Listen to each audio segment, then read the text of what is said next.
Chiral compound या chiral molecule, chiral compound या chiral molecule का मतलब होता है optically active compound, POS COS double S नहीं चाहिए। कायरल सेंटर का उससे कोई संबंध नहीं है। कायरल सेंटर, सेंटर मतलब कोई एक चीज, कोई एक एटम ए, एक ऐसा एटम ए जिसके अबाउट चार चीजें हों, चार चीजें हों मतलब ये क्या होगा, हाइड्रोजन क्या हो गया, sp3, चार चीजें अलग अलग है मतलब क्या हुआ, sp3 हुआ, चार चीजें अलग अलग sp3, p q r s, चार चीजें हैं p q r s, ठीक है, p q r s। इसका ये सेंटर कायरल सेंटर तब कहलाएगा जब p not equal to q not equal to r not equal to s, मतलब चारों चीजें अलग अलग होंगी। एक ऐसा sp3 सेंटर, चाहे वो कार्बन हो, नाइट्रोजन हो, सल्फर हो, चारों उसके अबाउट चार चीजें होंगी, sp3 मतलब चार चीजें होंगी, चारों चीजें अलग अलग होंगी, बात खत्म हो गई। That is your chiral centre, है ना। कल आप लोगों ने अभी कंप्यूटर में आपने इसको क्या बोला, कौन सी फॉर्म बोली आपने इसको, मैं तो याद मैं भूल रहा हूं, ये कौन सी फॉर्म है, हां भैया, तो है ना। इसको अगर मैं साइड से देखूं, तो ये क्या है, H H H H H H, इसको मैं ऐसे देखूं तो इसको साइड से देखने पर क्या दिखेगा, ऊपर एच, ये वाला एच एच, पीछे वाली साइड ऐसे ऐसे एच एच एच, ये है आपका सॉहर्स।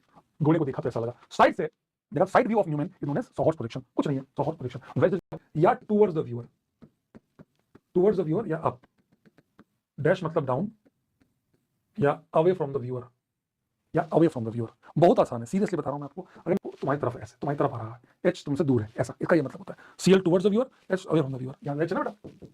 फिशर प्रोजेक्शन इसका मतलब ये कभी भी नहीं है ये ऐसा दिखता है, इसके दिखने का सबसे इंपॉर्टेंट क्राइटेरिया है P and U are away from the viewer, this two are away from the viewer. उसने बड़ा चतुराई से प्रोजेक्ट किया, ये P कार्बन कार्बन U, समझ गए, P carbon carbon U, P carbon carbon U, इन दोनों कार्बन यहां लगाए R Q S T, रोटी S को भी, मतलब Q R S T तुम्हारी तरफ आ रहे हैं, P और U तुमसे दूर जा रहे हैं, this four are towards the viewer, ये और ये चारों तरफ क्या है बेटा, ये चारों क्या है, टुवर्ड्स द व्यूअर, ये तुम्हारी तरफ है और वो तुमसे दूर है। ये है फिशर की खास बात, केवल पहला ये टॉप और लास्ट ये तुमसे दूर होते हैं, बाकी सब तुम्हारी तरफ होते हैं, ये होता है फिशर। ये देखिए, ये दोनों तुमसे बाकी सबके सब टुवर्ड्स, हॉरिजॉन्टल लाइन, मतलब ये लाइन टुवर्ड्स, वर्टिकल लाइन ये अवे, है ना। इसको हमेशा इक्लिप्स फॉर्म में ही ड्रॉ किया जाता है, और ऑब्वियस बात भी है, ये लिखने की जरूरत क्या, याद क्यों करना है, ये सोचो ना, ये और ये है, तो यहाँ ये दोनों ऐसे हैं, ये ऐसे हैं, ये इसके नीचे, ये इसके नीचे, ये इसके नीचे, तो ये ऊपर नीचे वाला पार्ट कब आता है, जब इक्लिप्स फॉर्म में होता है। इसलिए फिशर को हमेशा किस फॉर्म में बनाया जाता है, इक्लिप्स फॉर्म में। मान लो आपसे फिशर उल्टा भी बन गया, मैं आपसे बात बोलता हूँ, क्या अगर मेरे को क्यू, अगर मुझे पी को यहाँ लाना हो, यू को लाना हो, अगर मैं इसको ऐसे कर रहा हूँ तो कुछ गलत है, ऐसे ऐसा पावर दिया, जैसे यहाँ पी आ गया, यहाँ यू आ गया, और यहाँ आ गया टी आ गया, यहाँ एस आ गया, यहाँ क्यू आ गया, कहीं गलत है क्या, मेरा पॉइंट समझ आप मैं क्या कह रहा हूँ, ये ऐसे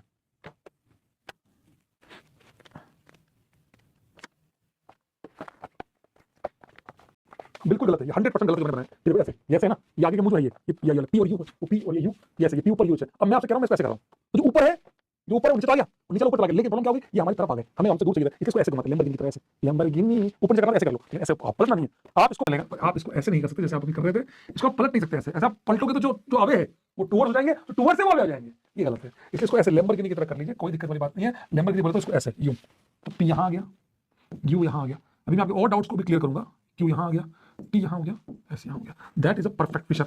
सर लेकिन मुझे समझ में करना क्यों है, क्योंकि फिशर ने एक बात बोली थी कि आईयूपीएसी की इज्जत रखना। मान लीजिए कभी आपके पास फिशर दे दिया,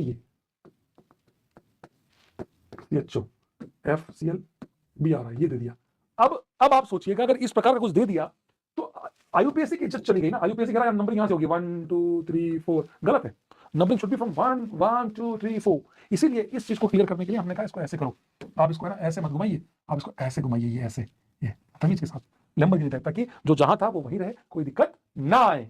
क्या गलती करती तो पहले सर, फिर तो और गलत होता ना सर, 1 2 3 4 4 तो वहां चला गया हवा में आपके, ऐसे केसेस में। इसलिए पूरे फिशर के दो ही रूल हैं, पहला रूल तो ये आप इसको पलट नहीं सकते, आप इसको प्लेन में ऐसे घुमा सकते हो। दूसरा रूल ये है कि अगर कभी ऐसा हो जाए तो आप इवन एक्सचेंज कर लीजिए, क्या कर सकते हैं, इवन एक्सचेंज, मतलब 120 डिग्री घुमा लीजिए, इवन एक्सचेंज कर लीजिए, ये यहां लाइए, ये यहां लाइए, एक चेंज हुआ, मतलब मेरा क्या कहने का मतलब है, आप CH2OH यहां लाए, Br यहां लाए, ये एक चेंज हुआ, और एक ही सेंटर पे दोनों चेंज करने पड़ेंगे। ये मत कर देना एक यहां कर दूं एक यहां कर दूं ना, ऐसा नहीं, जो करना इवन करना एक ही सेंटर पे करना। ये एक चेंज हुआ, अब एक चेंज और करो Br और I को, समझ गए, तो जाके आपका काम हो जाएगा। एक चेंज और कर दिया, Br यहां यहाँ, ये लो, ये हो गया इवन एक्सचेंज। अब आपका एक कंपाउंड तैयार हो गया कि मेरे को जो दिया था अब ये कंपाउंड है, देखो सेम बन गया ऐसे। मतलब आपको कैसे, दो ही रूल है, even exchange at only one, even exchange at only one centre, दो ऐसे नहीं, एक ऊपर एक नीचे नहीं, दोनों एक ही अलाउड है। और साथ ही में ये जो करना है लैम्बो करना है, ये दोनों रूल जो है ये फिशर के रूल है बहुत। ये ऐसे ऐसे 120 ठीक है, ऐसे ऐसे क्यों रखा, ऐसे क्यों नहीं, ऐसे क्यों नहीं, ऐसे क्यों, ऐसे रखने से क्या होता है कि सीधा सीधा इसको ऐसे पलटाइए यूं। अगर मैं इस न्यूमैन को ऐसा ऐसा पलटू सीधा सीधा, ये जो पी और यू है ये हमसे दूर हो जाएंगे। मेरी बात समझ में आया दोस्त, मेरी बात समझ में आया दोस्त, ऐसे सीधा सीधा इसको डायरेक्ट फिशर हम बना सकते हैं मेरे दोस्त। एमी यहां, सीएल यहां, सीएल यहां, बीआर बीआर, ईटी यहां, ऐसे directly CL left, CL right, CL right, BR right, BR right, BR left, BR left, everything is done. I hope आपको मेरी बात समझ में आई हो। हमने अब ये वाला फिशर है, अब इस फिशर में इस न्यूमेन में क्या गलती है, आप इसका भी बना सकते हो, पर मच बेटर है कि अगर मैं ईटी को यहां ले आऊं, इसके पीछे तो मेरा काम हो जाएगा। मानते हो बात, बोल रहे?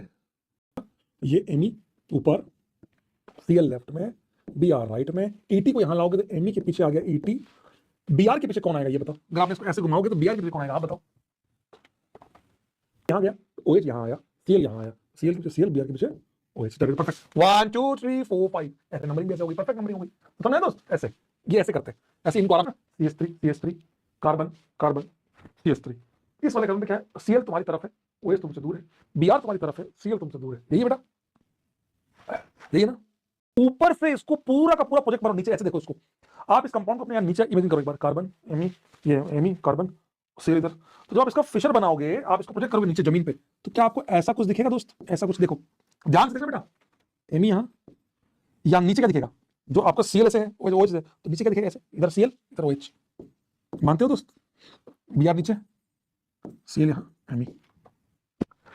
This is the Fischer projection कि आपने एमी, अब इसको मैंने ऐसे घुमा दिया लैम्बोर्गिनी, ऐसे CL OH BR CL ME. समझ आया दोस्त? कैसे किया? ऐसे, ये सीएल, ये ओएच, ये ब्लू पेन सीएल, ये ओएच है। तो टॉर्च मारूंगा तो यहां दिखेगा सीएल, यहां दिखेगा ओएच, ऐसे जैसे। इसीलिए मैंने इसको ऐसे बनाया, that is a Fischer projection. अब इसका सीधा तरीका क्या है, जो वेज है देखो वो कहां आ रहा है, जो वेज पे है वो कहां आ रहा है, देखना एक बार। तो वेज पे है, सीएल लेफ्ट में आ रहा है, तो वेज मतलब लेफ्ट, डैश मतलब राइट। ये सीधा, जिन लोगों को सीधा सवाल करना है उनके बेस्ट तरीका हो गया, वेज मतलब लेफ्ट, डैश मतलब राइट। वेज मतलब लेफ्ट, डैश मतलब राइट। आप सीधा करते हैं, wedge left, left dash right, wedge left dash right, इधर करते हैं। आप बताओ सीएल कहां जाएगा? इसको अगर आप घुमाओगे तो वेज विल बिकम डैश। कैसे? ये सीएल वेज आपकी तरफ, इसको घुमा रहे हो तो सीएल कहां चला गया? अंदर की तरफ। पहले तुम्हारी तरफ था, अब अंदर चला गया। समझे? डैश लेक्चर है एब्सोल्यूट के अंदर आपका आता है, एब्सोल्यूट में आता है आरएस नोमेनक्लेचर जो हर जगह वैलिड है, जैसे वहां इजी था डीएल 3O। देखो बहुत ध्यान से सुनो, 2 मिनट दिया तो 3O मतलब ट्रांस, टी मतलब ट्रांस, ट्रांस मतलब अपोजिट, एरिथ्रो मतलब सेम साइड। मेरी बात क्लियर समझ लेना। मत है तो उसको कहते हैं, अरे यार हाँ, एरिथ्रो और 3O। जैसे ये है OH और OH सेम साइड है, ध्यान से देखना, ये OH और ये OH सेम साइड है, तो इसको कहते हैं एरिथ्रो, अपोजिट साइड है, इसको बोलते हैं 3O। क्या आपको मेरी बात समझ में आया? बहुत अच्छी है यार। एल मतलब लेफ्ट, कौन लेफ्ट बता रहा हूं, डी मतलब राइट। एल्कोहल OH या NH2 अमाइन, इन दोनों में से अगर कोई भी आए और लास्ट वाले कायरल सेंटर पे, लास्ट वाले कायरल सेंटर पे अगर राइट साइड में है OH तो D या NH2, और लेफ्ट में है तो L। मैं सवाल से सिखाता हूं आपको बहुत जल्दी समझ में आएगा। लेफ्ट तो किसको देखना है, अगर मैं आपसे पूछूं किसको देखना, तो आप देखो लास्ट कायरल सेंटर ऊपर से, ये वाला, इसका OH कहां है, लेफ्ट की राइट? इस ऊपर से परफेक्ट फिशर में, ये जैसे फिशर गलत है, इसको ऐसे घुमाना पड़ेगा। आप बताइए इस फिशर में लास्ट कायरल सेंटर OH कहां है, लेफ्ट की राइट है? बताइए, लेफ्ट है, इसको बोलेंगे L। क्या कहेंगे? L। यहां पर एरिथ्रो 3O फेल हो जाएगा, पॉसिबिलिटी नहीं है। समझ में दोस्त? लेफ्ट है L, समझे? ये है H2 भी है, OH भी। आप क्या करूं, अगर NH2 और OH दोनों है तो IUPAC के हिसाब से A पहले आएगा हाइड्रोक्सी से, इसलिए amino will be prior. NH2 जहां है ये सेंटर पे, ये NH2, ये L, चलो ये तो D आएगा लास्ट। ना OH और NH2 में NH2 विल डिसाइड। वैसे आपको सवाल आता नहीं है ऐसा, लेकिन फिर भी OH और NH2 देखो, मैं बताता हूं, ये present in compound NH2 will decide. अब NH2 मतलब 4 है तो लास्ट वाले पे कहां है, लास्ट वाला कहां है, उस पे NH2 कहां है। समझ में आया दोस्त?